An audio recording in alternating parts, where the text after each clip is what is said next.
Who are you referring to when you say I exist? Me! Okay, but who is that? My memories? Your memories aren't who you are. You're the ones who had those memories. If you show me a picture of you when you're like 3 years old, didn't have the same memories, dreams, desires, hope, body, clothes, anything, nothing, there's nothing similar between you people. Even your body, all your cells have changed. But you don't say that's not me, you say that's me when I was younger. So who is the you? Who's this eternal you? So we say there's consciousness, there's soul. By the way, The Untethered Soul, which is still one of my favorite books, he basically says what you are is consciousness. Judaism says a little deeper than that. You're not consciousness. Consciousness is a faculty of your soul. You are pure divine being, and consciousness is how you interact with the world. So there's a slight difference, but it's still a much higher level. You're this underlying consciousness. If you can start living from that place, you have a much healthier life.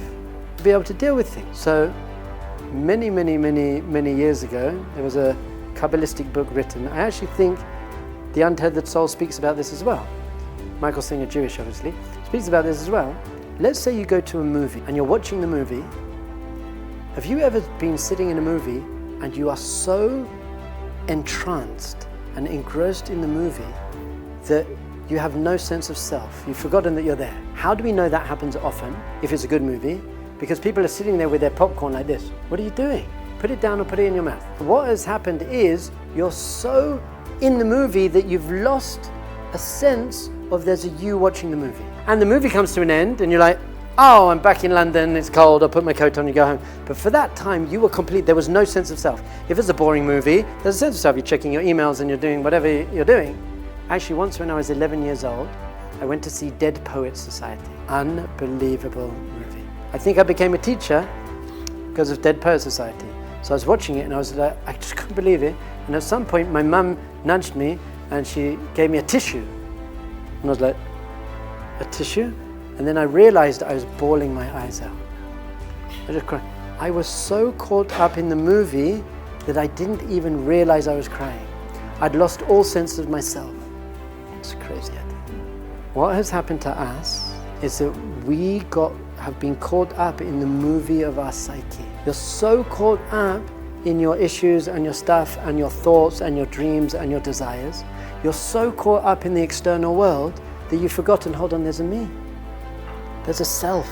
There's an ani in Hebrew, ani. There's a me. This is all happening too. Now, when it comes to a movie, that's a very good thing. The better the movie, the less sense of self you have. But when it comes to your life, it's a very, very bad thing. Being truly spiritual is being able to say, hold on, I'm connecting back into the consciousness and really to the soul. I'm not drowning in the movie of my psyche. And by the way, for most people, that movie is a kind of nightmare. That's a horror movie for most people. So there's a me who is experiencing these things. Very, very important to understand it. Now, the Torah is really a guidebook of how to build that consciousness. God consciousness God's not saying, do these things to make me feel good. Do that or I'll punish you and I'm sacrificing and you'll go to hell. God is saying, these are pieces of advice that I'm giving you in order to feed your soul. So there are many things that don't feed your soul, so try and avoid them. Lots of what's written in the Torah, by the way, isn't a value judgment. You're not a better person. If I put on tefillin, I'm not a better person than someone who doesn't put on tefillin. I know people who don't keep kosher and they're wonderful people. I know people who are strictly kosher, they're horrible people. So better or worse is based on your character traits. Spirituality is a whole different thing. There are Shabbat, mitzvahs. All these mitzvahs are connecting us to our soul. They're feeding our soul as long as we're doing them consciously and not out of fear. We're doing them consciously. So the Torah actually says, Atem adveikim b'Hashem Elokeichem chaim kolchem hayom. If you are truly connected into God consciousness, if you're stepping out of identifying as a sheep and becoming a lion, you're called really alive. That's called vitality. I'm living. And if you're not doing that, you're not alive, you're dreaming. You're just going through the motions, you're a zombie. So we have to wake ourselves up. This is what the religion is, by the way. I used to say, I did all the psychedelics when I was younger, and then I did all the martial arts training and the meditation in the East when I was older. And I always used to say to everyone, I'm spiritual, not religious. And it's a very cool thing to say. I'm spiritual, not religious.